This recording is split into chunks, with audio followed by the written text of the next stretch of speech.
that one uses the term light years or parsecs, which we will not come to, but where our atmosphere lets the radiation from the sun come through. You make very profound discoveries in science by doing very simple experiments or simple thoughts, and which leads on to greater things. All he did was he took the sunlight and he put a thermometer slightly beyond the red end of the spectrum. Radio waves, excellent. That's all part of the electromagnetic spectrum. But radio waves is very good. What else? Then the most recent discovery has been that of gravitational waves.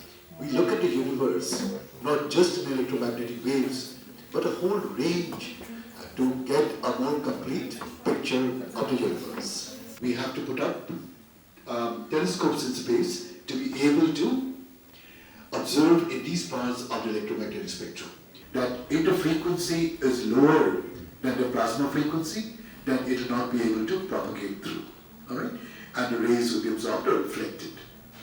And that is precisely the same principle which is used when you listen to Radio Ceylon or something. Things can get bounce of the atmosphere, of the ionosphere. This is just to illustrate, this is a slightly old slide, was to show the kind of observatories we have in every part of the electromagnetic spectrum to study different aspects of the universe. What do you think causes the colors of stars? Any object, anywhere.